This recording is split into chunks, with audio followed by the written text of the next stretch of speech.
नमस्कार दोस्तों, मोहित study IQ centre में आपका स्वागत है। आज हम चाइल्ड डेवलपमेंट एंड पेडागोजी से संबंधित जो है कंप्लीट वीडियो देखेंगे जो सीटेट एग्जाम्स के लिए इम्पोर्टेंट होंगे।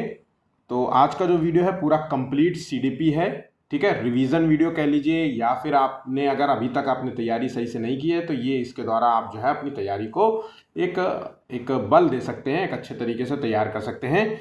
तो वीडियो को आखिर तक देखिएगा, इसके नोट्स बनाइएगा। वीडियो अच्छा लगे तो प्लीज़ वीडियो को लाइक कीजिए, कमेंट कीजिए, शेयर कीजिए, और चैनल को सब्सक्राइब नहीं किया तो प्लीज़ चैनल को भी सब्सक्राइब कर लीजिएगा। आज का जो वीडियो का टारगेट है वो है 30 लाइक्स का लाइक मोटिवेशन के लिए, ताकि हम डेली आपके लिए इसी प्रकार से वीडियोस लेकर के आते रहेंगे। देखिए, पहला क्वेश्चन है, बहुत कॉमन क्वेश्चन है, बहुत रिपीटेड क्वेश्चन है। तो देखिए, विकास कभी ना समाप्त होने वाली प्रक्रिया है, ये विचार किससे संबंधित है? तो ये विचार है प्रिंसिपल ऑफ कंटिन्यूटी से। ऑप्शन यहाँ पे बी, जितने भी बच्चे लॉक कर रहे हैं वो सभी सही होंगे। विकास कभी ना समाप्त होने वाली प्रक्रिया है, निरंतर चलने वाली प्रक्रिया है। कहा जा सकता है कि विकास की जो प्रक्रिया होती है, ये प्रक्रिया है वोम्ब टू टोम्ब तक होती है। वोम्ब से शुरू होती है प्लस जो है उसके कब्र तक जाने तक की होती है, वोम्ब टू टोम्ब होती है, ठीक है, याद रखिएगा। नेक्स्ट क्वेश्चन है, विकास क्या है? तो देखिए, डेवलपमेंट जो होता है ये शारीरिक परिवर्तन नहीं माना जाता है, ये सतत और क्रमिक प्रक्रिया है। विकास एक सतत और एक क्रमिक प्रक्रिया है, और वहीं पे जो वृद्धि होती है वो शारीरिक परिवर्तन के रूप में देखा जाता है। वृद्धि को हम शारीरिक परिवर्तन के रूप में देखते हैं, जैसे वजन और आकार, है ना, ये बढ़ना जो है वृद्धि की निशानी होती है। और विकास जो है सतत और क्रमिक प्रक्रिया के रूप में देखा जाता है। कई बार ये क्वेश्चन आया हुआ है, इसलिए अच्छे से ध्यान रखिएगा इस चीज़ को। बहुत बार ये बच्चे गलत कर देते हैं, ठीक है। मतलब विकास और वृद्धि में अंतर यह है कि विकास को जो है हम माप नहीं सकते, लेकिन वृद्धि को हम माप सकते हैं। ये भी चीज़ याद रखिएगा, ठीक है। समावेशीकरण की सफलता के लिए आवश्यक है, तो समावेशीकरण की सफलता के लिए क्या आवश्यक है? इन चार ऑप्शंस में देखिए, तो आंसर यहाँ पे जो होगा वो सभी सही आंसर जो लोग लगा रहे हैं, ये है आंसर डी। देखिए, समावेशीकरण में संवेदनशीलता की बहुत ज़रूरत है, क्योंकि समावेशीकरण का मतलब होता है कि सभी को समान रूप से लेकर के चलना। अब सभी को समान रूप से लेकर चलना का मतलब है कि अब सभी को लेकर चलोगे तो इसका मतलब है कि आर्थिक रूप से, सामाजिक रूप से, धार्मिक रूप से, है ना, सामान्य, विशिष्ट बालक, विशेष बालक, ये सभी बच्चों को एक नज़रिए से देखना, एक ही क्राइटेरिया में रखना। तो इसलिए यहाँ पे संवेदनशीलता का होना बहुत ज़रूरी है जब आप समावेशीकरण की आप बात कर रहे हैं, ठीक है। आंसर हो गया यहाँ पे डी। नेक्स्ट है, कोलबर्ग के सिद्धांत में कौन सा स्तर जो है नैतिकता की अनुपस्थिति को सही अर्थ में सूचित करता है? तो देखिए, नैतिकता की जो परिभाषा दी थी, नैतिकता को डिफाइन किया था, वो है कोलबर्ग ने डिफाइन किया था। इसके तहत इन्होंने 3 जो है नैतिकता के स्तर बताए थे, ठीक है। Pre conventional level, conventional level और पोस्ट कन्वेंशनल लेवल। हर जो है स्तर के अपने 2 स्तर भी हैं, तो हम कह सकते हैं कि 6 जो है उप स्तर है, 6 उप स्तर है और 3 स्तर है, ठीक है। ये याद कर लेना, एग्जाम में बहुत पूछा जाता है। 6 स्तरों के जो है आपको प्रॉपर तरीके से याद होने चाहिए। तो यहाँ पे पहला जो स्तर होता है जिसमें नैतिकता को कहते हैं हम प्री कन्वेंशनल लेवल, इस स्तर में नैतिकता की अनुपस्थित होती है, मतलब बच्चे में नैतिकता नहीं होती, या फिर हम कह सकते हैं बच्चे में नैतिकता बाहर से मिलती है। तो आंसर हो गया यहाँ पे ऑप्शन सी, ठीक है। नेक्स्ट क्वेश्चन है, अच्छा, इसी में अगर आपसे पूछ लिया जाए इसी क्वेश्चन में कि नैतिकता किस स्तर में होती है? बच्चे में आंतरिक रूप से होती है, मतलब वो खुद ही अपने नैतिकता का निर्णय करता है, तो वो आखिरी स्टेज होती है पोस्ट कन्वेंशनल लेवल। इस चीज को भी ध्यान रखिएगा। नेक्स्ट क्वेश्चन है, व्यक्तिगत शिक्षार्थी एक दूसरे से डैश डैश में भिन्न होते हैं।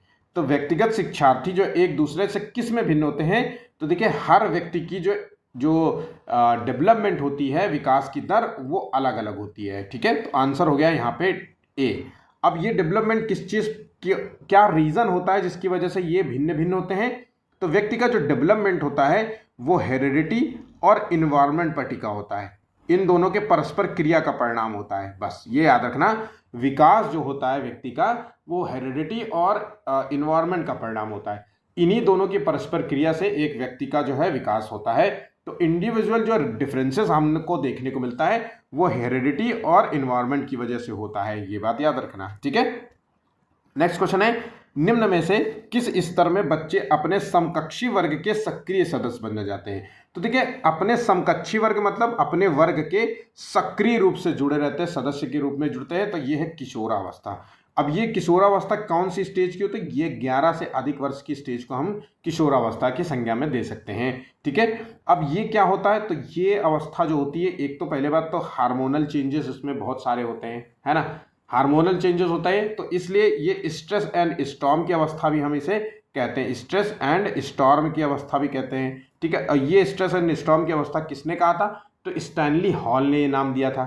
ठीक है, दोस्ती यारे वाला गुण होता है इनमें, हीरोइज्म का जो है ज़्यादा चस्का रहता है ना, लड़का और लड़की के प्रति अट्रैक्शन भी रहता है, तो ये सारी चीज़ें होती हैं, इसलिए हम ये कह सकते हैं कि यहाँ पे इस वर्ग में सक्रिय सदस्य बनते हैं। ऑप्शन यहाँ पे ए राइट होगा।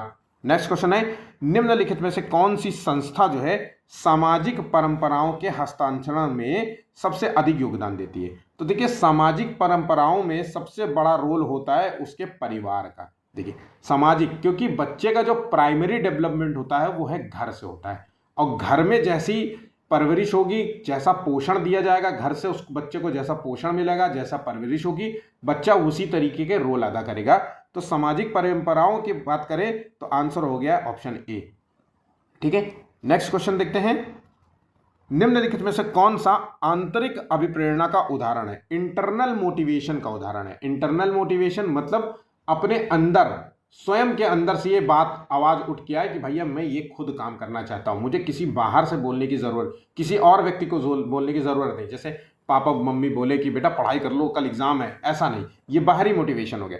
तो यहां पे देखिए आंसर है स्वयं के लिए समस्या का समाधान खोजना जो है आंतरिक अभिप्रेरणा का उदाहरण है। ऑप्शन यहाँ पे बी सही जवाब होगा, क्योंकि स्वयं के लिए समस्या का समाधान खोजने में ही उसको आनंद आता होगा, तभी तो वो काम कर रहा है, उसका इंटरेस्ट है उस काम में।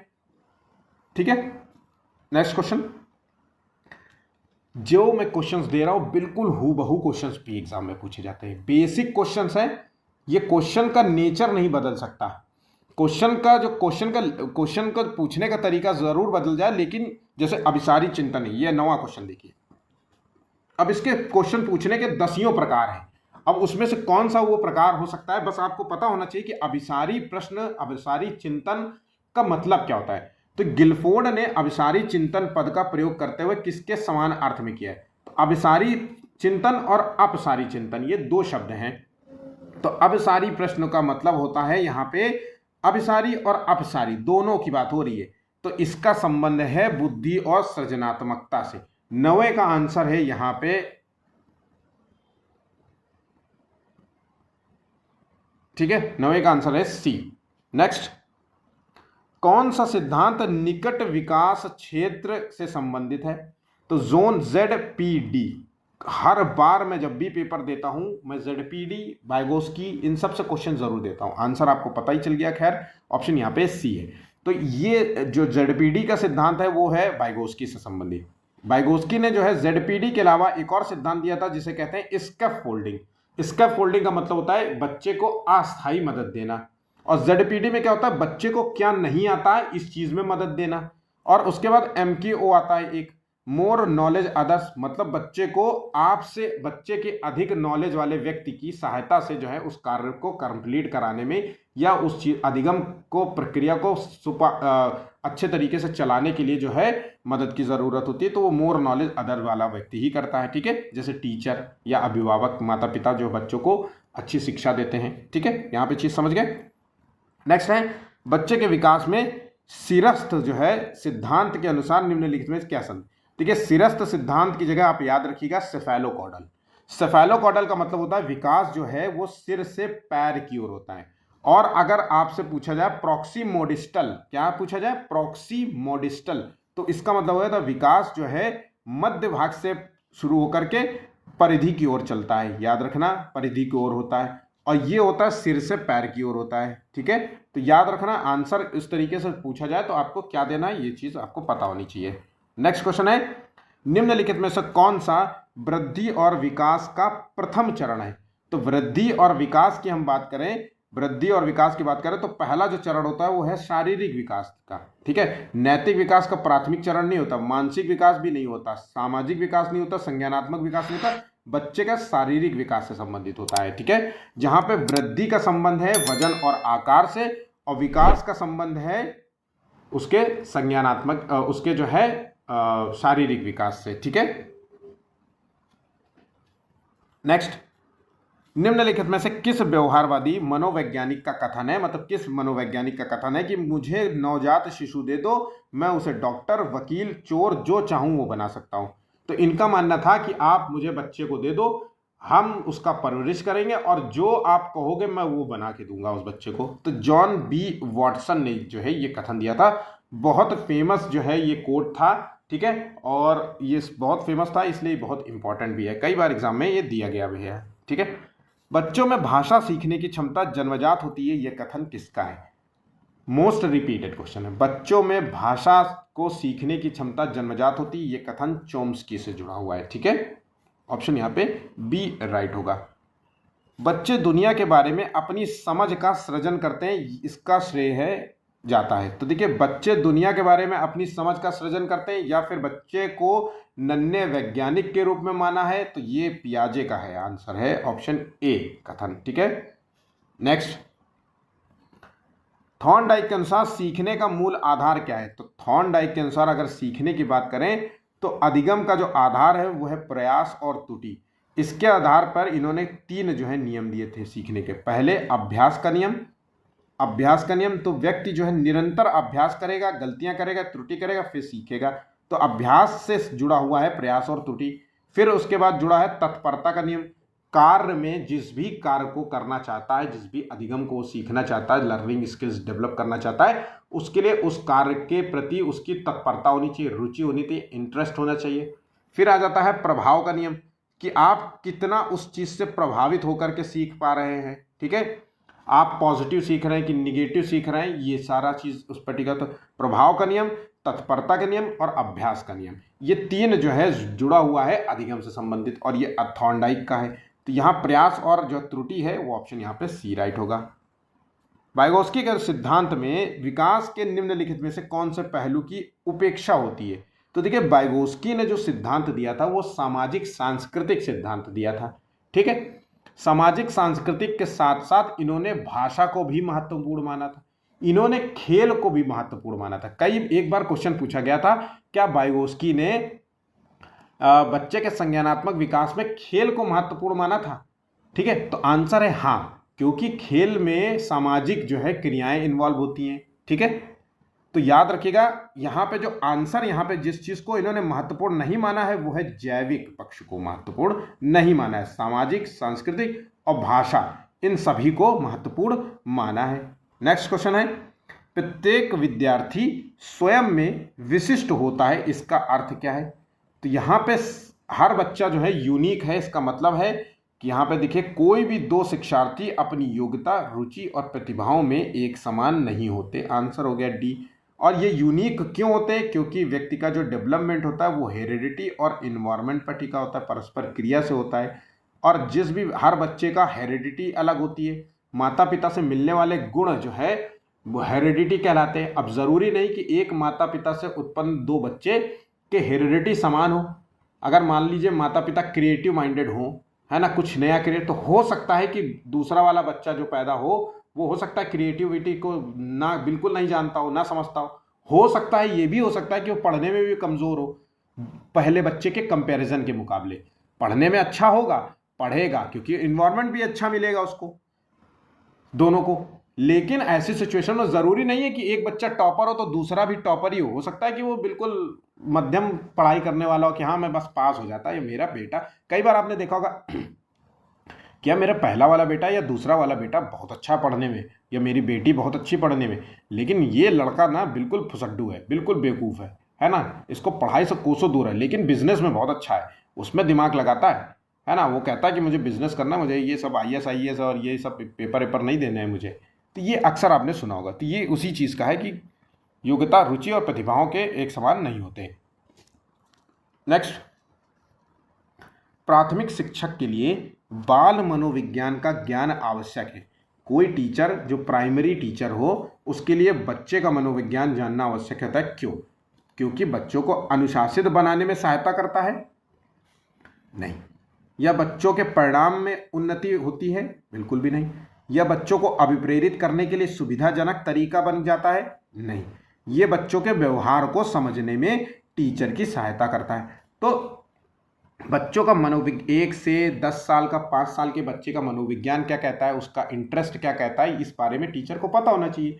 भाई अगर उसको पता ही नहीं होगा कि बच्चे का इंटरेस्ट क्या होगा, अगर मान लीजिए आपके पास 3 साल का बच्चा आया है कोई पढ़ाने के लिए और आप टीचर है, अब आप कह रहे हो ए फॉर एप्पल, अब वो ऐसे ऐसे मान लीजिए बोल रहा है या फिर वो ध्यान नहीं दे रहा है, क्योंकि बच्चा तो बच्चा है, तो उसके मनोविज्ञान को समझना होगा कि शुरुआती दौर पे वो बच्चा कैसी हरकतें करता है, इसलिए बहुत ज़रूरी है। ऐसे में आप अगर नहीं होंगे तो आपका धैर्य खोएगा, आप चिड़चिड़ाएंगे, गुस्साएंगे, तो ये चीज़ है। तो मनोविज्ञान समझना बहुत ज़रूरी है बच्चों को, अगर आप प्राइमरी टीचर बनना चाहते हैं तो। ठीक है, नेक्स्ट, प्रकृति पोषण विवाद निम्नलिखित में से किससे संबंधित है?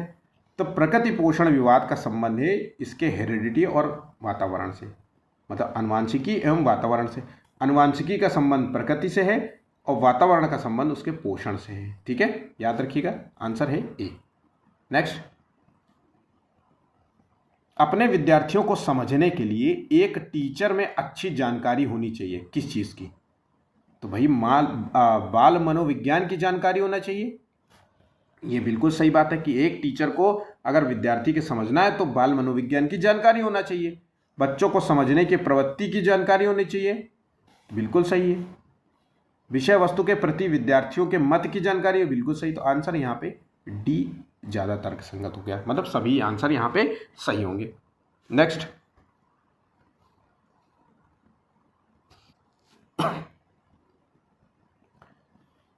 मेंटल एज और क्रॉनिकल एज का अनुपात क्या कहलाता है?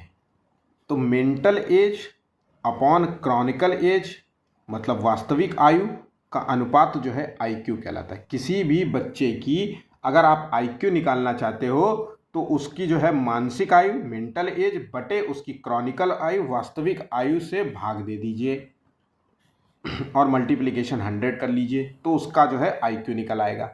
आंसर हो गया यहाँ पे सी। ठीक है,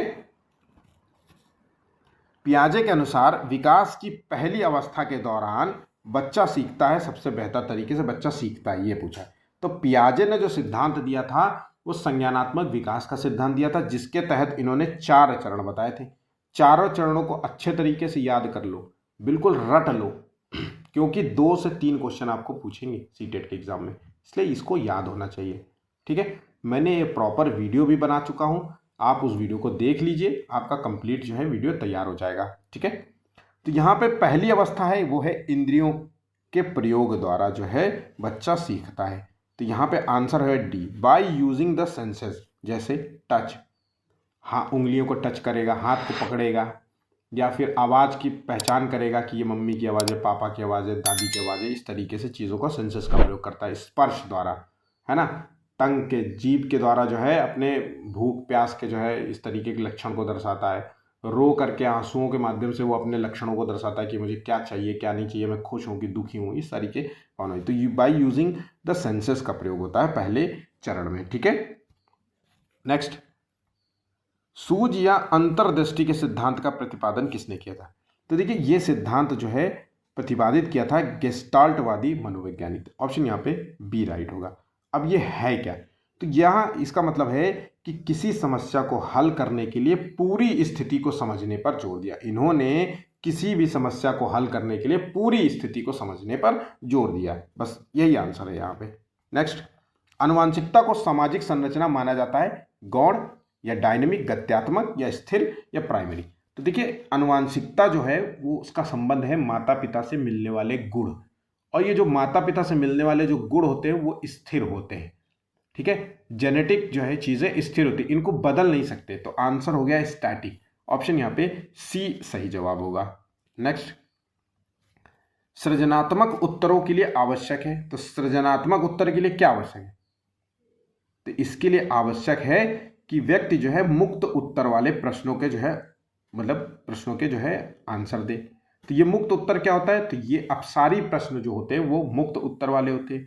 अब मुक्त उत्तर का अर्थ क्या मतलब होता है ये समझिए।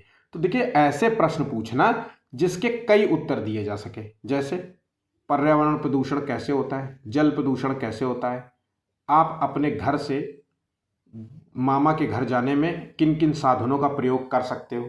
तो भाई कहोगा कि भैया हम तो रिक्शा भी यूज़ कर लेंगे, बस भी यूज़ कर लेंगे, अपनी गाड़ी से भी जा सकते हैं, बाइक से भी जा सकते हैं, है ना। ये सारी चीज़ें होती है, तो जिसके कई उत्तर दिए जा सकते हैं इसे मुक्त उत्तर वाले प्रश्न कहते हैं। बंद उत्तर वाले प्रश्न वो होते हैं जिनके केवल एक उत्तर दिया जाए, जैसे ये क्वेश्चन ऑब्जेक्टिव टाइप का क्वेश्चन 26वां पूछा जा रहा है, ये बंद उत्तर वाले प्रश्न होते हैं। ये क्रिएटिव क्वेश्चन नहीं होता है लेकिन ऑथेंटिक होता है। मतलब जैसे अब 26वें का आंसर है बी, तो बी ही होगा, कोई भी ये नहीं कह सकता कि इसका आंसर सी हो सकता है। ठीक है, तो ऑथेंटिक है, इसको बदला नहीं जा सकता और इसकी एक्यूरेसी जो है 100% तक हो सकती है। लेकिन जो मुक्त उत्तर वाले प्रश्न होते हैं ये व्यक्तिगत पर आधारित होता है कि किसका उत्तर कैसा है। अब किसी को हो सकता है 10 में से 8 नंबर भी मिले, 10 में से 10 भी मिल सकते हैं और किसी को 10 में से 4 नंबर भी मिल सकते हैं। ठीक है, तो ये ऐसे उत्तर पर टिका होता है कि वो कैसा उत्तर उसने दिया है। ठीक है, बात समझ के चलिए नेक्स्ट। स्किनर जो है किस सिद्धांत के लिए प्रसिद्ध है। तो स्किनर का जो सिद्धांत है वो है क्रियात्मक अनुबंधन सिद्धांत।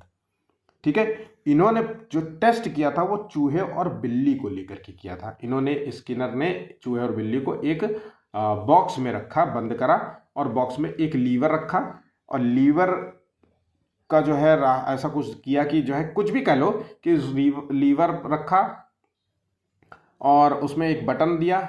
जब चूहा जो है उस बटन के ऊपर चढ़ता तो वो लीवर अपने आप सेंसर का यूज़ करते हुए लीवर खुल जाता और चूहा बाहर जा सकता है। ठीक है, तो ये कई बार ऐसे प्रक्रियाएं होती है और धीरे धीरे वो चीज़ें सीख जाता है। तो व्यवहार उसके परिणामों से प्रभावित होता है यहाँ पे। तो व्यवहार के बदले क्या मिल रहा है, ये है। व्यवहार की संभावना इस बात पर निर्भर करती है कि व्यवहार के बाद क्या होगा। जैसे एक बिल्ली जो है बार बार ये व्यवहार करती है कि किसी लीवर में पंजा रखने के बाद उसका दरवाज़ा खुलता है। उसने देखा कि ये जब तक मैं ये नहीं करती हूँ तभी तक दरवाज़ा नहीं खुलता है, जब मैं ये करती हूँ तभी दरवाज़ा खुलता है। तो इस व्यवहार में परिवर्तन हो रहा है ना। तो व्यवहार की संभावना इस बात पर निर्भर करती है कि व्यवहार के बाद क्या हो रहा है। अब व्यवहार के बाद सुखद परिणाम मिल रहे हैं कि दुखद परिणाम मिल रहे हैं। मतलब सुखद का मतलब होता है कि उसने लीवर पे पैर रखा तो देखा दरवाज़ा खुल गया, तो सुखद परिणाम हो गया, वो बाहर जा सकती है। अगर मान लीजिए दो लीवर हैं, दो लीवर है और दूसरे लीवर को छूने से मान लीजिए उसी पिंजरे में करंट दौड़ता हो, जरा सा स्पार्क होता हो, तो उसने देखा कि अरे ये नहीं छूना है, तो उसको हो सकता है वो बिल्कुल नहीं छुएगी। तो सुखद और दुखद में इस तरीके से आप समझ सकते हैं। ठीक है, व्यक्तित्व एवं बुद्धि में वंशानुक्रम की जो भूमिका होती है वो है क्या। वो भूमिका महत्वपूर्ण होती है। एक व्यक्ति के जो है, देखिए क्वेश्चन है कि वंशानुक्रम की जो भूमिका होती है एक व्यक्ति के डेवलपमेंट में बहुत महत्वपूर्ण भूमिका होती है। कैसे होगी भाई। व्यक्तित्व जो है वो निर्भर करता है, आपका जो पर्सनालिटी निर्भर करती है आपके माता पिता से मिलने वाले जेनेटिक गुण से। अब मान लीजिए कि आप पहाड़ में रहते हैं तो आपका जो है आपकी हाइट छोटी होगी। आप पंजाब में रहने वाले होंगे, जेनेटिक गुण है तो आपकी पता चला हाइट 6, 6.5, 7 फुट तक भी हो सकते हो, है ना। ये चीज़ है। लेकिन पहाड़ में रहोगे तो उनके पैर जो है बड़े मोटे मोटे होते हैं। और यूपी में रहने वालों की तुलना करोगे तो पता चला हिरन के पैर हैं, बिल्कुल पतले से दुबले से। तो ये व्यक्तित्व का कहानी है, ये हेरिडिटी से संबंधित है। अब वंशानुक्रम में भी जो है, अब माता पिता से जो मिलने वाले गुण होते हैं वो जेनेटिकली मिलेंगे। तो माता पिता अगर अच्छे पढ़ने में अच्छे थे, है ना, बहुत अच्छे थे, है ना, तो उन बच्चा जो है वो भी इंटेलेक्चुअली होगा। अगर कोई शारीरिक कोई कमी ना हो, किसी वजह से कोई गिरने की वजह से उसको चोट लग जाए, इस तरीके से चीज़ें यहाँ पे समझ गए। बहुत आसान था खैर क्वेश्चन। निम्नलिखित में से किस प्रश्न द्वारा सृजनात्मक चिंतन को सर्वाधिक अच्छे ढंग से अनुमानित किया जा सकता है। सृजनात्मक चिंतन की बात हो रही है, तो सृजनात्मक चिंतन का संबंध है अपसारी प्रश्नों से। और अपसारी प्रश्न का मतलब होता है कि ऐसे क्वेश्चंस पूछना जिसके कई उत्तर दिए जा सके। तो यहाँ पे ये कौन बता सकता है, ये कितने तरीकों से हल किया जा सकता है, तो ये इसको सृजनात्मक चिंतन का उदाहरण है। ठीक है, नेक्स्ट। निम्नलिखित में से कौन सा आंतरिक अभिप्रेरणा का उदाहरण है। अब आंतरिक अभिप्रेरणा का उदाहरण मैंने जैसा कि कहा था कि इंटरनली मोटिवेशन, तो स्वयं के लिए समस्या का समाधान होना। आई गेस मैंने ये एक बार करा चुका हूँ, अब ये क्वेश्चन रिपीट हुआ है।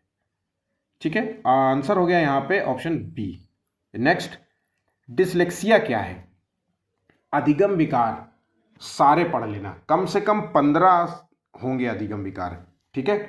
मैंने ऑलरेडी वीडियो अपलोड किया, उसको देखिएगा और बहुत इंपॉर्टेंट है, 1-2 क्वेश्चन आपको मिलेगा ही मिलेगा। तो डिसलेक्सिया का संबंध है उसके पठन विकार से, ठीक है, पठन विकार। अब ये डिसलेक्सिया या अधिगम विकार है क्या? तो ये बच्चे में सीखने की कठिनाई को हम अधिगम विकार के रूप में परिभाषित करते हैं। सीखने में कठिनाई या सीखने की अक्षमता। तो डिसलेक्सिया जो होता है वो सीखने की अक्षमता है, पठन विकार है, ठीक है। उसको बच्चे को पढ़ने में जो है किसी चीज़ को, लेटर्स को, व्याकरण को समझने में, पढ़ने में कठिनाई होती है, ठीक है। गणितीय विकार को हम कहते हैं डिसकैलकुलिया, याद रखना, डिसकैलकुलिया। नेक्स्ट, डैश डैश के अनुसार बालक का विकास आनुवांशिकता तथा पर्यावरण का गुणनफल है। ये किसने कहा था? तो ये देखिए, डेवलपमेंट जो बच्चे का होता है वो हेरिडिटी और इन्वायरमेंट की परस्पर अंतः क्रिया का परिणाम है। ये कथन वुडवर्थ का है। ऑप्शन यहाँ पे ए है, ठीक है। तो इसको इन्होंने अच्छे तरीके से डिफाइन किया था, इस फॉर्मूले को, तो याद रखना, एग्जाम में पूछा जाता है। नेक्स्ट, एल्बर्ट बंडूरा निम्नलिखित में से किससे संबंधित है? तो एल्बर्ट बंडूरा का संबंध है, यहाँ पे आंसर है सामाजिक अधिगम सिद्धांत से। आंसर हो गया ए। नेक्स्ट, निम्नलिखित में से कौन पियाजे के अनुसार बौद्धिक विकास का तत्व नहीं है?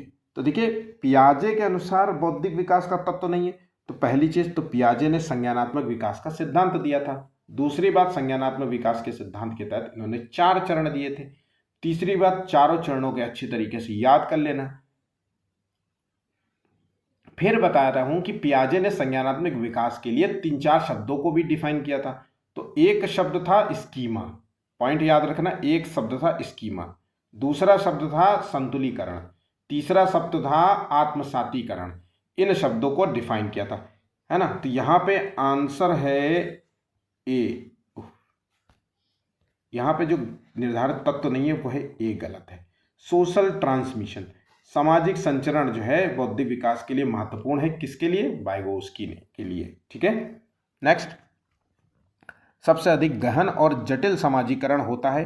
तो सबसे अधिक गहन और जटिल समाजीकरण होता है वो है यहाँ पे किशोरावस्था के दौरान, क्योंकि इस अवस्था में बच्चे में हार्मोनल चेंजेस होते हैं, वो किसी की सुनता ही नहीं है, स्ट्रेस एंड स्टॉर्म वाली अवस्था होती है, हमेशा तनाव में रहता है, स्ट्रेस में रहता है ना। बात बात पे झगड़ा करने के लिए उतारू रहता है, बात बात पे एकदम से मोटिवेट हो जाएगा, जरा सी बात नहीं हुई कि झाड़ के पेड़ पे चढ़ गए, और जरा सा कुछ कहा नहीं कि मुंह फुला के बैठ गए। इस तरीके का नेचर होता है, ठीक है।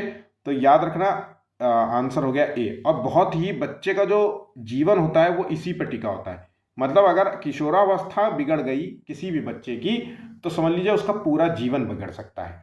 तो हमेशा बच्चे पे, वैसे तो बच्चे का जो ध्यान तो शुरुआत से ही रखना चाहिए, क्योंकि एक वक्त होता है बौद्धिक विकास के संबंध में, क्योंकि बच्चे का बौद्धिक विकास शुरुआत में ही हो रहा होता है, तो बौद्धिक विकास को डेवलप करना भी बहुत ज़रूरी है। और एक एज आती है जब बच्चे का सामाजिक विकास बहुत टिका होता है, नैतिक विकास की बात हो रही है, तो किशोरावस्था में बच्चे का सामाजिक विकास और नैतिक विकास बहुत जल्दी प्रभावित होता है। बहुत गलत लोगों के जैसे ही आचरण में आएगा, तुरंत जो है उसका सामाजिक विकास और वो जो नैतिकता के पाठ सीखे होंगे वो सब गायब हो जाएंगे उसके। तो इसलिए इस स्टेज में बच्चे के गुणों को उसके समझते रहना चाहिए कि बच्चा कैसा हरकतें कर रहा है, उसकी डिमांड्स क्या क्या हैं, वो फुलफिल नहीं होने पे वो किस तरीके की हरकतें करता है, इस चीज़ पे ध्यान रखना चाहिए, ठीक है। तो बिगड़ने वाली स्टेज होती है किशोरावस्था, और इसको बस ध्यान ले दिया तो बच्चा जो है जो भी चाहे आप वो पा सकते हैं। आप अपने बच्चे को ध्यान दीजिए, अच्छी परवरिश दीजिए, और बच्चा बेहतर से बेहतर चीज़ें अचीव करेगा, बशर्ते आप उस पर ध्यान देना होगा, ठीक है। अक्सर आपने देखा होगा कि ये मिथ है कि क्या है, लेकिन हम लोग तो ये मानते हैं कि कई बार ऐसा होता है कि जिस विभाग के, जैसे पुलिस वालों के बच्चे होते हैं, अक्सर ऐसे कहते हैं कि पुलिस वालों के बच्चे बिगड़ जाते हैं, क्योंकि माता पिता जो है दूर रहते हैं, और पिता जो है दूर रहते हैं, तो ऐसे सिचुएशन में उसके अंदर एक अलग ही भावना रहती है, बाप मेरा जो है पुलिस में है, दरोगा है ना, मैं जो करूँगा बच जाऊँगा, इस तरीके। और कई बार जब वो गलतियाँ करते हैं तो पिता उनको बचा भी लेते हैं क्योंकि पुलिस में, तो ऐसे में धीरे धीरे वो बिगड़ते हैं, ठीक है। चलिए नेक्स्ट, सीखना क्या है? तो सीखना जो है व्यवहार में अपेक्षाकृत स्थायी परिवर्तन कहते हैं। आंसर है, तो आप कुछ सीख रहे हैं तो तो आपका जो भी व्यवहार है उसमें एक परिवर्तन आता है, उसी को सीखना कहा जाता है। ठीक है। नेक्स्ट, अधिगम अक्षमता से ग्रसित बच्चों को क्या कहा जाता है? तो अधिगम लर्निंग डिसेबिलिटी से, अधिगम अक्षमता का मतलब होता है सीखने में कठिनाई, तो यहाँ से ग्रसित बच्चों को हम क्या कहेंगे? तो 37 का यहाँ पे आंसर हो गया विशेष आवश्यकता वाले बच्चे। देखिए, सामान्य बच्चे और विशेष आवश्यकता वाले बच्चे, दो बच्चों को जो है अगर मिला देंगे तो समावेशी क्लासरूम हो जाएगी, समावेशी स्कूल हो जाएगा। ठीक है। अब विशेष आवश्यकता वाले बच्चे तो हो सकता है कि बच्चे में लर्निंग डिसेबिलिटी हो पढ़ने को लेकर के, बच्चे में लर्निंग डिसेबिलिटी हो सकता है गणित को लेकर के। ठीक है। बच्चे को लर्निंग डिसेबिलिटी हो सकता है कि सामाजिक कम्युनिकेशन में दिक्कत होती हो। ठीक है। तो याद रखना ये सारी जो है डिसेबिलिटीज़ हैं, और अगर इनका सही से थोड़ा सा ध्यान दिया जाए बच्चे पे तो ये सारी चीज़ें सही हो सकती हैं उम्र के साथ। ठीक है। तो यहाँ पे आंसर हो गया बी। निम्नलिखित में से कौन सा सूक्ष्म गतिक कौशल का उदाहरण है? तो देखिए, सूक्ष्म गतिक दो प्रकार के जो है फिजिकल जो है डेवलपमेंट होता है। एक तो फाइन मोटर स्किल्स होती है और एक ग्रॉस मोटर स्किल्स होती है। तो फाइन का संबंध है उसके छोटे जो है से है। जैसे फाइन मोटर स्किल्स में बच्चा जो है छोटी मसल्स का प्रयोग करता है, उंगलियों को हिलाना, जीभ को हिलाना, है ना, आँख को, पलकों को हिलाना, ये छोटी छोटी मसल्स का प्रयोग करता है। तो यहाँ पे जो लिखना है वो सूक्ष्म गतिक कौशल में आता है, फाइन मोटर स्किल्स में आता है। और ग्रॉस होता है जिसमें जो है संपूर्ण मसल की बात होती है, बॉडी के बहुत सारी मसल्स का इन्वॉल्वमेंट होता है। तो चढ़ना कूदना और दौड़ना, ये सब ग्रॉस मोटर स्किल्स में आता है। ठीक है। नेक्स्ट, वो अवस्था जब बालक अपने अभिभावकों के साथ कम आनंदित होता है संबंधित है उसके। तो देखिए, अगर कोई बच्चा अपने माता पिता के साथ उसको मज़ा नहीं आता बैठ के बात करने में, या उसके साथ इंटरेस्ट नहीं लेता, तो इसका मतलब है कि बच्चे का कहीं ना कहीं सामाजिक विकास प्रभावित हुआ है, सामाजिक विकास सही से ना हुआ है, या फिर नैतिक विकास की भी बात कर सकते हैं यहाँ पे, पर सामाजिक विकास, क्योंकि सामाजिक विकास का संबंध उसके माता पिता से सीधा जुड़ा होता है। भाई, माता पिता उसके साथ जैसा बिहेव करते हैं उसी तरीके का है। अब पता चला बच्चा आया, माता पिता से वो पूछ रहा है, कुछ बात कर रहा है, तो पता है अरे जाओ बेटा मैं बिजी हूँ अभी। तो ऐसे करते करते कहीं ना कहीं बच्चे के अंदर भी वो भावना आ जाती है। ठीक है। नेक्स्ट, किंडरगार्टन विधि का प्रतिपादन किसने किया था? तो इस विधि का प्रतिपादन फ्रोबेल ने किया था। आंसर हो गया ऑप्शन ए। ठीक है। नेक्स्ट, हावर्ड गार्डनर का बुद्धि का सिद्धांत डैश डैश पर बल देता है। तो किस पर बल देता है? तो हावर्ड गार्डनर ने जो सिद्धांत दिया था वो मल्टीपल इंटेलिजेंस का सिद्धांत दिया था। ठीक है। इसके अंतर्गत इन्होंने 8 प्रकार की बुद्धि को डिफाइन किया था। तो यहाँ पे जो आंसर हुआ है प्रत्येक व्यक्ति की विलक्षण योग्यताओं पर बल देता है। ठीक है। आंसर हो गया यहाँ पे डी। संज्ञानात्मक क्षेत्र का सही क्रम क्या है? तो देखिए आंसर यहाँ पे, तो यहाँ पे पहला तो स्तर होगा ज्ञान, आखिरी स्तर होगा मूल्यांकन, ये तो बिल्कुल सही समझ गए। फिर विश्लेषण और संश्लेषण। ठीक है। तो यहाँ पे आंसर हो गया ऑप्शन यहाँ पे डी होगा। नेक्स्ट, इसको नोट कर लेना। पियाजे के अनुसार बच्चा अमूर्त स्तर पर चिंतन, बौद्धिक क्रियाएं और समस्या समाधान किस अवस्था में करने लगता है? साफ साफ बता रहा है कि बच्चा अमूर्त चिंतन करने लगा है। तो यहाँ पे जो स्टेज है वो है चौथी, और इसे कहते हैं औपचारिक संक्रियात्मक अवस्था। ये स्टेज है 11 से 13 वर्ष की स्टेज को कहते हैं। ठीक है। संवेदी प्रेरक अवस्था में जहां बच्चा जो है सेंसेस का प्रयोग करता है। नेक्स्ट, वाइगोस्की ने बाल विकास के बारे में कहा है कि, तो वाइगोस्की ने बाल विकास के संबंध में जो बात कही है वो क्या है? तो यहाँ पे 44वें का आंसर है कि बच्चे का जो संज्ञानात्मक विकास होता है, बच्चे का जो बाल विकास होता है, वह सामाजिक सांस्कृतिक क्रियाकलाप से होता है। ठीक है। तो अंतःक्रिया से होता है, तो यहाँ पे सामाजिक अंतःक्रिया के कारण होता है। आंसर हो गया बी। नेक्स्ट, संज्ञान और संवेग एक दूसरे से हैं। तो यहाँ पे संज्ञान का मतलब होता है बुद्धि और संवेग का मतलब होता है इमोशंस। अगर ये दोनों एक दूसरे से जुड़े हुए हैं, ध्यान रखना, संज्ञान और संवेग एक दूसरे से जुड़े हुए हैं और एक दूसरे को प्रभावित करते हैं। ठीक है। आंसर हो गया यहाँ पे सी। अगर व्यक्ति का संवेग हावी है, बहुत ज़्यादा संवेग है, मतलब मान लीजिए प्रशंसा में बहुत ज़्यादा खुश है, है ना। तो ऐसी सिचुएशन में कुछ उससे मांगोगे वो तुरंत दे देगा, संज्ञान उस समय काम कम करता है, ठीक है। बड़ा खुश है, अरे भाई ने कहा अरे भाई ये दे दे यार, अरे ले ले भाई तेरा आज भाई, है ना। तो ये सारी चीज़ हो जाती है। तो आंसर हो गया यहाँ पे सी। ब्रेल लिपि एवं टेप रिकॉर्डिंग किसके लिए शैक्षिक जो है प्रावधान के रूप में प्रयुक्त किया जाता है? तो ब्रेल लिपि का प्रयोग जो होता है वो दृष्टिबाधित विद्यार्थियों के लिए होता है। इसमें 6 प्रकार के डॉट्स होते हैं, इसमें 6 प्रकार के डॉट्स होते हैं, जिसको जो है स्पर्श द्वारा जो है बच्चा जो है समझता है कि जो है ये क्या लिखा है। तो स्पर्श क्रिया के द्वारा ही यहाँ पे सीखा जाता है। बुद्धि के बहुकारक सिद्धांत के प्रतिपादक हैं। तो मल्टी फैक्टर थ्योरी, बहुकारक सिद्धांत बुद्धि के संबंध में किसने दिया था? तो ये सिद्धांत जो है संबंधित है थॉर्नडाइक से। इन्होंने 3 बातें बताई थी इसमें। तो ये 3 बातें कौन सी है? एक तो मूर्त बुद्धि और अमूर्त बुद्धि, ठीक है, और एक सामाजिक बुद्धि। इन 3 रूप में इन्होंने डिफाइन किया है, ठीक है। कल ही मैंने जो है ये अपलोड किया है वीडियो थॉर्नडाइक से संबंध में, तो इस वीडियो को आप देख सकते हैं। नेक्स्ट है गिलफोर्ड ने अभिसारी चिंतन का पद का प्रयोग किसके समान अर्थ में किया है? तो गिलफोर्ड ने जो अभिसारी चिंतन का पद का प्रयोग बुद्धि और सृजनात्मकता के संबंध में किया है, ठीक है। नेक्स्ट, निम्नलिखित में से इनमें से कौन सा जो है बाहरी अभिप्रेरणा का उदाहरण है? तो बाहरी अभिप्रेरणा का उदाहरण है जो बाहर से मोटिवेशन दे किसी कार्य को करने के लिए, ठीक है।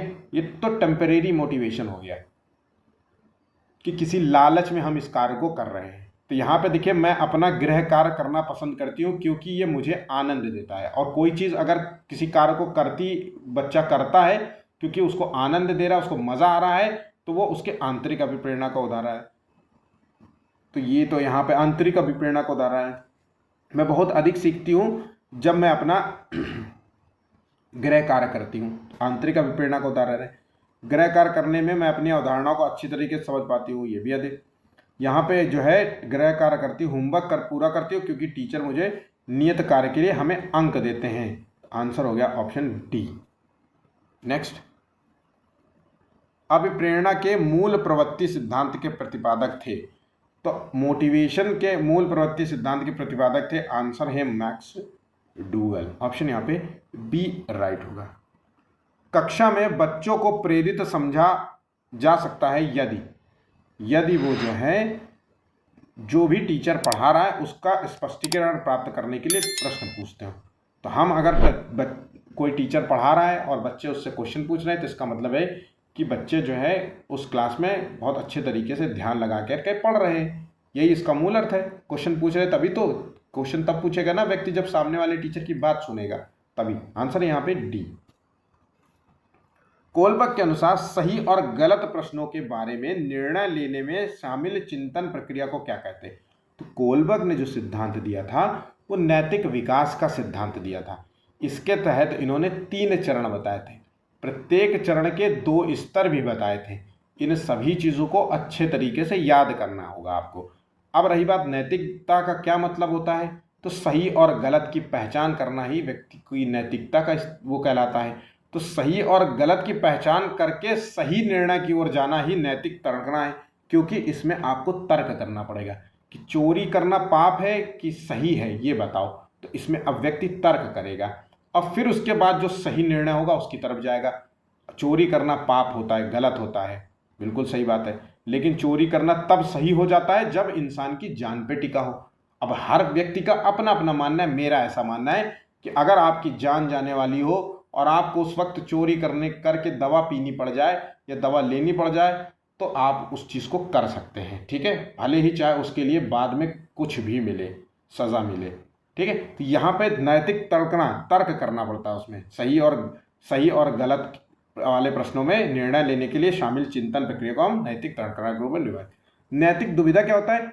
2 सही चीज़ों में हमें निर्णय करना है कि कौन सबसे बेस्ट है। जैसे माता पिता में सबसे अच्छा क्या है, तो नैतिक दुविधा का प्रश्न हो जाएगा। अब बच्चे से अगर आप पूछोगे कि भैया माता पिता में सबसे ज़्यादा प्यार किसको करते हो, तो कहेगा अरे यार ये क्या मुसीबत है, मैं तो पापा मम्मी दोनों से प्यार करता हूँ। तो नैतिक दुविधा में आ जाएगा, ठीक है। नेक्स्ट, भारतीय संविधान के किस अनुच्छेद में 6 से 14 आयु वर्ग के बच्चों के लिए निःशुल्क और अनिवार्य शिक्षा का प्रावधान किया गया है?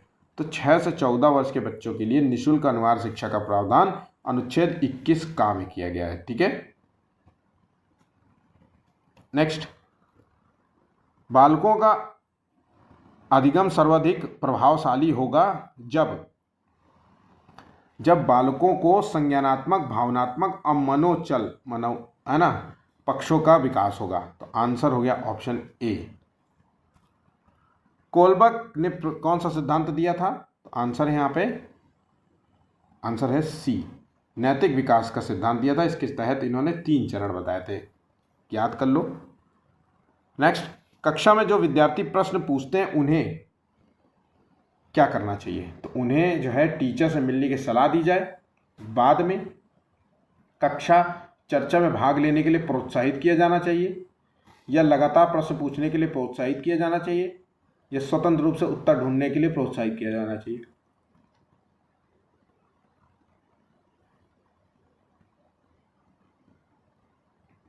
तो यहां पे आंसर हो गया ऑप्शन बी। ठीक है, नेक्स्ट, बाल केंद्रित शिक्षा के समर्थन निम्नलिखित में से किस विचारक द्वारा किया गया है? तो समर्थन किसके द्वारा किया गया है? Child development, child centred education की बात कर रहा है।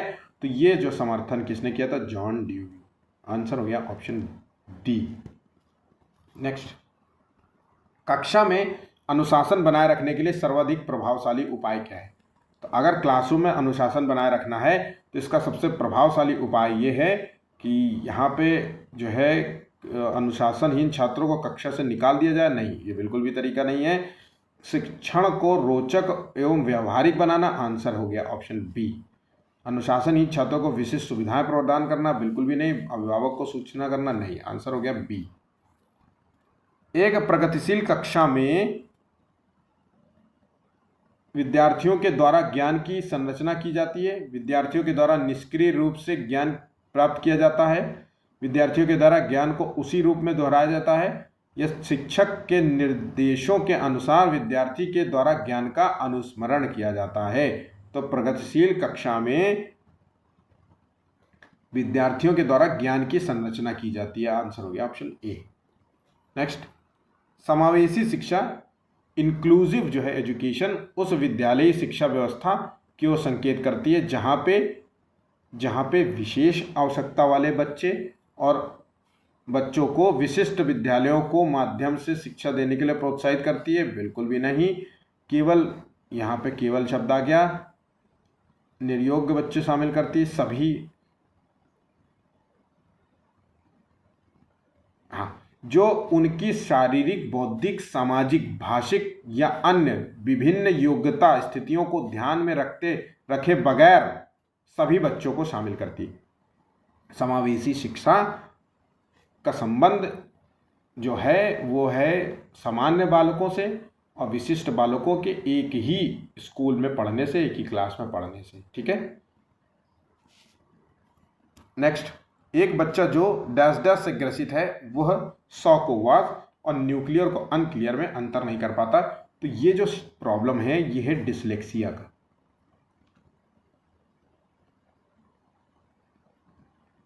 क्योंकि ये एक पठन विकार है, याद रखना, ये एक पठन विकार है। नेक्स्ट, निम्नलिखित में से कौन सा बुद्धिमान जो है बच्चे का लक्षण नहीं है? तो यहाँ पे 62 का आंसर है बुद्धिमान बच्चे का लक्षण नहीं है, वह है आंसर ए, वह जो लंबे निबंधों को बहुत जल्दी रटने की क्षमता रखता है। आंसर हो गया ए। नेक्स्ट है, बुद्धि का कौन सा सिद्धांत समान बुद्धि जी और विशिष्ट बुद्धि एस की उपस्थिति का समर्थन करता है? तो ये जो सिद्धांत है ये है द्विकारक सिद्धांत स्पीयरमैन का। आंसर हो गया option C. Next, Bhatia battery का प्रयोग निम्नलिखित में से किसके परीक्षण में किया जाता है? तो ये परीक्षण है बुद्धि का। ऑप्शन यहाँ पे 64 का बी है। बुद्धि का तरल मोज़ेक मॉडल किसने दिया था? तो बुद्धि का तरल मोज़ेक मॉडल, जिसको हम फ्लूइड क्रिस्टल मॉडल भी कहते हैं, ये सिद्धांत दिया था कैटल ने। ठीक है, कैटल। और व्यक्ति के आनुवांशिकता से जुड़ा हुआ है वो है फ्लूइड, व्यक्ति की आनुवांशिकता से जुड़ा है फ्लूइड।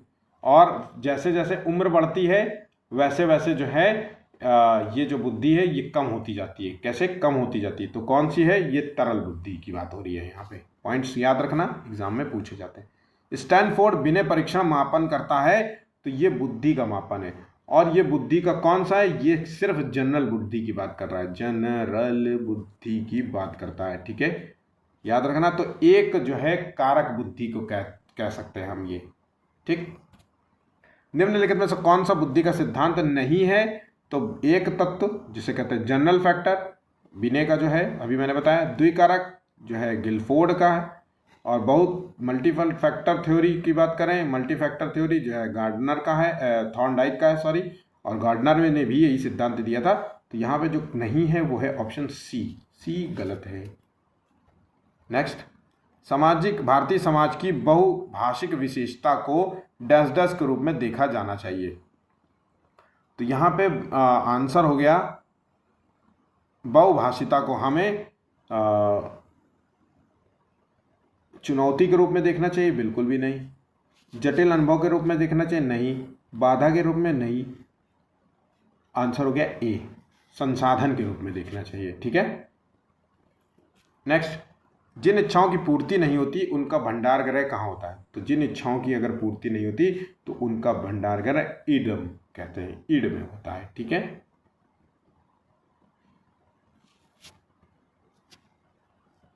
भाषा शिक्षण की पहली कक्षा किसे माना जाता है? तो भाषा के संबंध में अगर हम पहली कक्षा की बात करें तो उसका घर है, क्योंकि बच्चे का जो प्राइमरी डेवलपमेंट होता है वो घर से ही शुरू होता है, और घर से ही उसकी भाषा का विकास होता है। मातृभाषा जिसे हम कहेंगे या क्षेत्रीय भाषा के रूप में डिफाइन करते हैं, तो वो घर से संबंधित है। ठीक है, पुरुष स्त्रियों की अपेक्षा ज़्यादा बुद्धिमान होते हैं, ये कथन जो है लैंगिक पूर्वाग्रह को प्रदर्शित करता है। आंसर हो गया यहाँ पे बी, लड़का और लड़की में भेद कर रहा है, लैंगिक पूर्वाग्रह है। बहुत पुरानी तथ्यानुसी बातों के आधार पर ये चला जा रहा है, आगे भी चला जा रहा है। ठीक है, जेंडर क्या है? तो जेंडर एक सामाजिक संरचना है, सांस्कृतिक। तो जेंडर जो है वो एक सामाजिक संरचना है, और लिंग जो है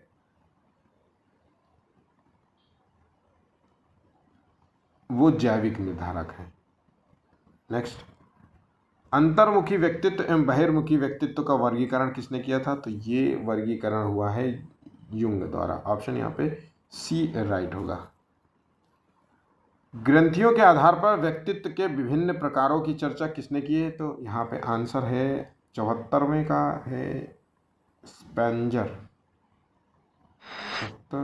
स्पेंजर। आंसर हो गया यहाँ पे सी। आरटी एक्ट 2009 के अनुसार प्राथमिक विद्यालयों में टीचरों को, शिक्षकों को प्रति सप्ताह कुल कितने घंटे की योजना बनाकर कार्य करना चाहिए? तो यहाँ पे ये योजना होनी चाहिए 45 घंटे। ऑप्शन यहाँ पे बी राइट होगा। राष्ट्रीय पाठ्य चर्चा की रूपरेखा 2005 के अनुसार गणित शिक्षण का मुख्य उद्देश्य है। तो ये गणित शिक्षण का मुख्य उद्देश्य है बच्चों के अंदर गणित के प्रति जो है मतलब डर की भावना को हटाना। ठीक है, और गणित के अंदर गणित के प्रति रुचि पैदा करना, ये इसका है। तार्किक चिंतन, समस्या समाधान योग्यता का विकास करना। देखिए, रुचि पैदा करना ये भी है, और बच्चे का समयाग विकास करना भी जरूर है, लेकिन मोर जब से ज़्यादा तार्किक यही होता है जो पूरे सभी चीज़ों को डिफाइन कर रहा है कि बच्चे में तार्किक चिंतन को बढ़ावा देना और समस्या समाधान योग्यता का विकास करना, ये मूल लक्षण नजर आता है। ऑप्शन यहाँ पे बी राइट होगा। शिक्षा का अधिकार अधिनियम 2000 लागू नहीं होता है, ये किस पर नहीं होता? तो 14 से 18 वाले वर्ष के। आंसर हो गया यहाँ पे सी, मतलब बी आंसर है 70। आप अनपढ़ माता पिता के बच्चों को अंग्रेजी सिखाना चाहते हैं, कैसे? तो बच्चों से अंग्रेजी में बात करेंगे। भैया, अनपढ़ माता पिता के बच्चों को अंग्रेजी सिखाना चाहते हैं, मजबूर करेंगे बोलने के लिए अंग्रेजी, या आप बच्चों को मातृभाषा में ही बोलने से रोकेंगे, या आप उसे मातृभाषा की सहायता से अंग्रेजी सिखाने का प्रयास करेंगे? जैसे एक बच्चे ने हिंदी भाषा में कुछ भी लिया,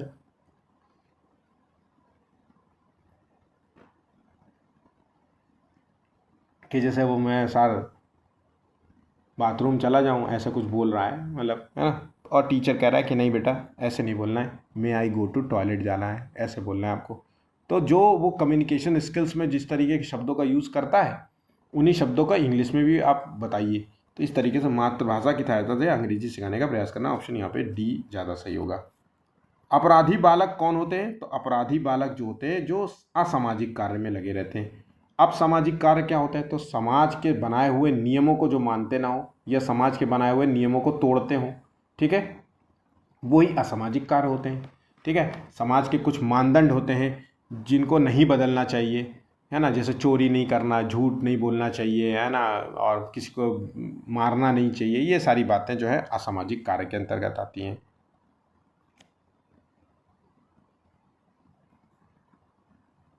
गणित कौशल में अधिगम निर्योग्यता कहलाती है। तो गणित कौशल में अधिगम निर्योग्यता, अगर कोई बच्चा गणित के संबंध में बड़ा जो है डर रहा हो, पढ़ने में उसको दिक्कत होती हो, तो ये इसे कहते हैं डिसकैलकुलिया। ऑप्शन यहाँ पे सी है। ठीक है,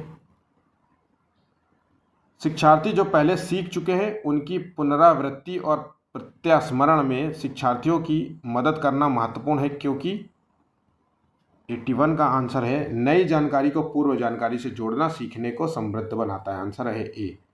नई जानकारी को पुरानी जानकारी में जोड़ना जो होता है इसे कहते हैं आत्मसातीकरण। ये डिफाइन किया था पियाजे ने। और नई जानकारी को पुरानी जानकारी में मिलाना और उसमें संशोधन करना, है ना, इसको कहते हैं समावेशन। याद रखना, ये दोनों टर्म्स बहुत ही इंपॉर्टेंट है, एग्जाम में कई बार ये पूछा जाता है। तत्परता का नियम किससे संबंधित है? तो मैंने आपको बताया था कि थॉर्नडाइक ने जो सिद्धांत दिया था सीखने का सिद्धांत, उसके तहत 3 नियम दिए थे, तत्परता का नियम, प्रभाव का नियम और अभ्यास का नियम। आंसर है यहाँ पे थॉर्नडाइक। जो संबंध स्किनर का चूहों से है एवं थॉर्नडाइक का बिल्लियों से है, वही संबंध कोहलर का किससे है? तो देखिए, स्किनर ने टेस्ट किया था चूहों पर, थॉर्नडाइक ने टेस्ट किया था बिल्ली पर, और कोहलर ने जो टेस्ट किया था वो है बंदरों पर। कुत्तों पर किसने किया था? तो पावलोव ने। ठीक, नेक्स्ट। जब पूर्व का अधिगम नई स्थितियों के सीखने को बिल्कुल प्रभावित नहीं करता तो यह डैश डैश कहलाता है। तो ये जो है बिल्कुल प्रभावित नहीं कर रहा है तो ये शून्य स्थानांतरण हो गया है। ठीक है, और अगर प्रभावित करता पॉजिटिव रूप में तो सकारात्मक हो जाता, और अगर नकारात्मक रूप में प्रभावित करता तो नकारात्मक स्थानांतरण हो जाता। इस चीज़ को ध्यान रखिएगा। कौशल को सीखने में पहली अवस्था होती है। तो कौशल, अगर कोई भी चीज़ सीखना चाहते हैं तो उसकी पहली अवस्था है अनुकरण, नकल। सिंपल बात करूँ तो नकल। ठीक है, किसी चीज़ की नकल करना सीखने की पहली अवस्था है। नेक्स्ट, पीढ़ी दर पीढ़ी स्थानांतरित होने वाले गुणों को क्या कहते हैं? तो पीढ़ी दर पीढ़ी स्थानांतरित होने वाले गुणों को आनुवांशिकी गुण के रूप में डिफाइन करते हैं। आंसर हो गया यहाँ पे बी। निर्माण और खोज का सिद्धांत निम्नलिखित में से किसने दिया है? तो निर्माण और खोज का सिद्धांत, ये सिद्धांत जो है जीन पियाजे से है। ठीक है, बच्चे को इन्होंने नन्हे वैज्ञानिक के रूप में डिफाइन किया है। ठीक है, पियाजे के सिद्धांत में संज्ञानात्मक प्रणाली के लिए स्कीमाओं को पुनर्व्यवस्थित करना और इन्हें स्कीमाओं में जोड़ने को क्या कहा जाता है? तो देखिए, स्कीमा का मतलब होता है जो भी ज्ञान आपके दिमाग में भरा है, जो भी नॉलेज है, वो स्कीमा को उसको डिफाइन किया है स्कीमा के रूप में। तो कोई भी नई चीज़, कोई नया ज्ञान स्कीमा में परिवर्तन लाता है, परिवर्तन लाता है, तो उसे कहेंगे, एक सेकेंड,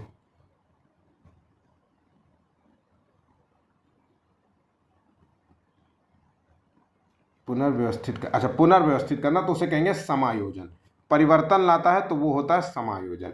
अगर ये कोई भी चीज़ स्कीमा में परिवर्तन ना लाता या पुनर्व्यवस्थित ना करना होता तो उसे कहते हैं आत्मसातीकरण, एसिमिलेशन। ये बस दोनों, ये 3 टर्म होता है, स्कीमा और आत्मसातीकरण, पुनर्वलन कह रहा है, और समायोजन। इन शब्दों को याद कर लेना। नेक्स्ट, निम्नलिखित में से किस प्रकार की बुद्धि का प्रयोग जो है अंतरिक्ष यात्रा के दौरान होता है? तो देखिए, गार्डनर ने 8 प्रकार की बुद्धि को डिफाइन किया। 8 प्रकार की बुद्धि में जो, अगर कोई अंतरिक्ष में जा रहा है तो वहाँ पे जो शारीरिक जो है फिजिकल स्ट्रेंथ की बात हो रही है, फिजिकल स्ट्रेंथ पर टिका होता है, तो शारीरिक गति की बुद्धि जो है उस पर हावी होगी। आंसर हो गया यहाँ पे सी। जो संगीत बजाता है उस पर संगीत वाली बुद्धि हो, जो राइटर्स होते हैं, लेखक होते हैं, उन पे भाषाई बुद्धि होती है। जो खाली स्थान को समझते हैं उनमें स्थानिक बुद्धि होती है। खाली स्थान को मतलब जो आर्किटेक्ट होते हैं, जो खाली पेज में बहुत बढ़िया आर्ट बना देते हैं, इस तरीके की चीज़ होगी। प्रत्येक व्यक्ति जो है, प्रत्येक बुद्धि एक दूसरे से भिन्न होती है। ये कथन किससे संबंधित है? तो इसका संबंध किससे है? आंसर हो गया यहाँ पे हॉवर्ड गार्डनर से।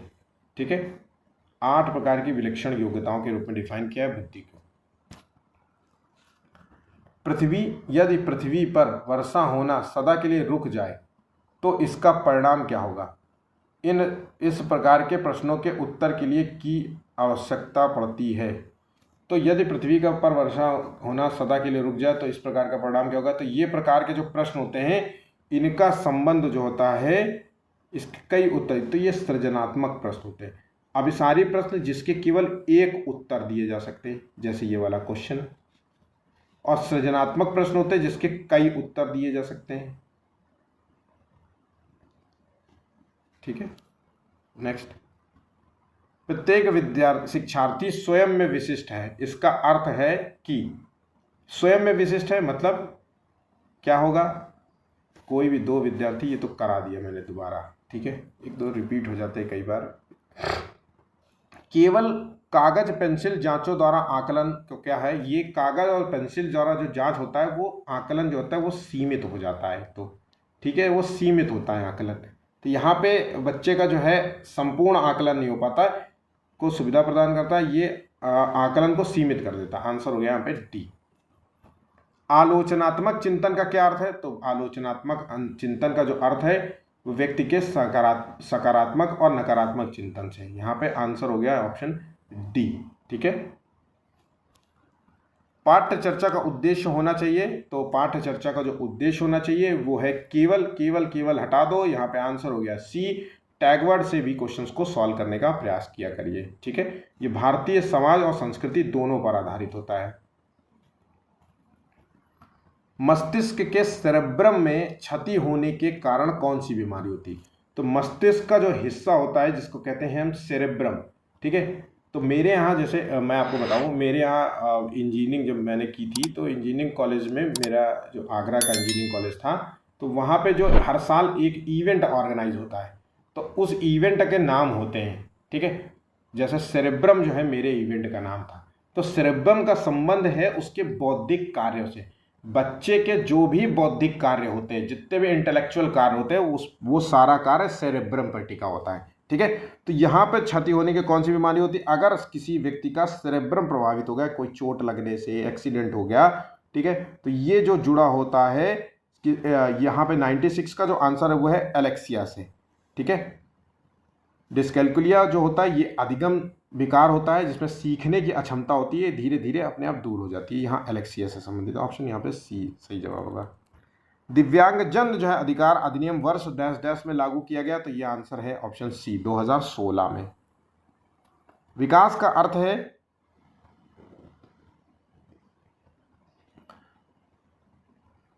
तो यहाँ पे परिपक्वता एवं अनुभव के फलस्वरूप होने वाले परिवर्तनों की श्रृंखला से। ऑप्शन यहाँ पे डी होगा। प्राथमिक स्तर पर एक टीचर में निम्नलिखित में से किसे सबसे महत्वपूर्ण विशेषता मानना चाहिए? तो यहाँ पे सबसे ज़रूरी है कि उसके अंदर प्राथमिक स्तर की बात हो रही है, तो उसके अंदर धैर्य और दृढ़ता का जो है परिचय होना चाहिए। ऑप्शन यहाँ पे बी राइट होगा।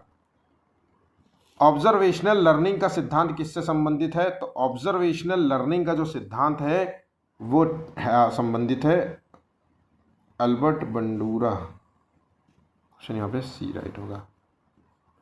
एक टीचर को छात्र के सीखने का मूल्यांकन करना चाहिए, तो उसका मूल्यांकन नियमित होना चाहिए, निरंतर होना चाहिए और व्यापक रूप से होना चाहिए। ठीक है, किस मनोवैज्ञानिक ने क्लासिकल कंडीशनिंग का सिद्धांत दिया था? तो ये सिद्धांत जो है जुड़ा है पावलोव से। ऑप्शन यहाँ पे सी होगा। संरचनावाद का मुख्य समर्थक कौन था? तो संरचनावाद के जो मुख्य समर्थक हैं वो है पियाजे। ऑप्शन यहाँ पे बी राइट होगा। सीखने की प्रक्रिया में फीडबैक का क्या अर्थ होता है? तो सीखने की प्रक्रिया में फीडबैक का मूल अर्थ है गलतियां बताना नहीं, उनमें सुधार करना होता है, मूल्यांकन करना होता है। तो 106 का आंसर है सी। ठीक है। हाव भाव एवं मुद्राएं जो होती है किस प्रकार का संप्रेषण है? तो जो हाव भाव आप एक्सप्रेशंस देते हैं वो गैर जो है मौखिक जो है संप्रेषण है। ठीक है।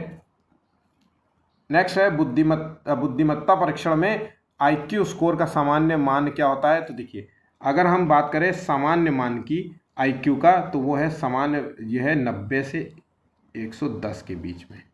ठीक है। ऑप्शन यहाँ पे सी दिया हुआ है। और अगर 75 से नीचे होगा तो वो मंद बुद्धि होगा। ये सब दोनों मंद बुद्धि में होगा, ये प्रतिभाशाली होगा, एक्स्ट्रा ऑर्डिनरी टाइप का बच्चा। रिवार्ड एवं पनिशमेंट का प्रयोग किस अधिगम सिद्धांत में होता है? तो रिवार्ड और पनिशमेंट का प्रयोग जो है ऑपरेंट जो है कंडीशनिंग में होता है। ऑप्शन यहाँ पे बी होगा। ठीक है। ऑपरेंट कंडीशनिंग मतलब व्यवहार की संभावना इस बात पर निर्भर करती है कि व्यवहार के बाद क्या होगा, तो रिवॉर्ड मिलेगा कि पनिशमेंट मिलेगा, ये चीज़ है। और ये टेस्ट जो है होता है, या कुत्ते बिल्ली पे एक पिंजरे में डाल दो फिर उसको, इस तरीके से सारी चीज़ें होती हैं। ठीक है। एक समावेशी कक्षा में टीचर को कैसा व्यवहार करना चाहिए? तो उसको जो है पक्षपात व्यवहार करना चाहिए नहीं, उसको केवल हटा दो, धीमे बच्चों को हटा दो। आंसर हो गया सभी को समान अवसर देना। आंसर हो गया सी।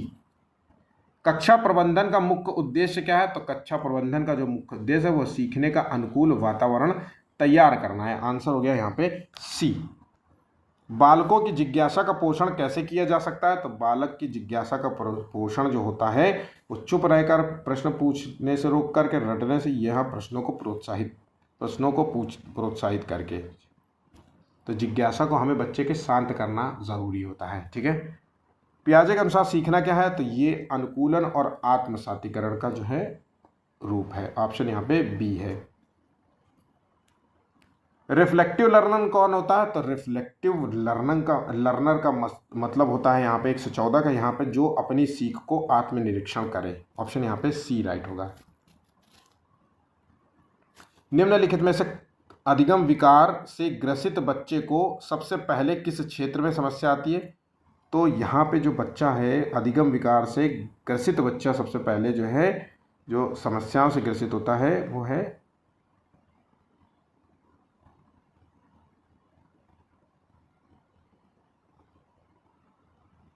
भाषा एवं गणित की बात करते हैं यहाँ पे। ठीक है। डिसलेक्सिया, डिसग्राफिया हो गया, मैथ कैलकुलिया हो गया, ये इस तरीके की दिक्कत आती है। ठीक है। कोलबर्ग का नैतिक विकास सिद्धांत इस बात पर आधारित है, नैतिकता धीरे धीरे विकसित होती है। ऑप्शन यहाँ पे सी राइट होगा। 3 चरणों में विकसित होती है बच्चे में नैतिकता। ठीक है। और क्रमिक रूप से होती है, इस चीज़ को भी ध्यान रखिएगा। ZPD के अवधारणा के अनुसार वास्तविक विकास स्तर किसे कहते हैं? तो ZPD का जो अवधारणा है वो वाइगोस्की ने दिया था, वो कार्य जो बच्चा स्वयं नहीं कर सकता है। तो आंसर हो गया 117 का यहाँ। वास्तविक विकास स्तर किससे संबंधित? बच्चा सहायता से करे, वो कार्य जो बच्चा सहायता से करे।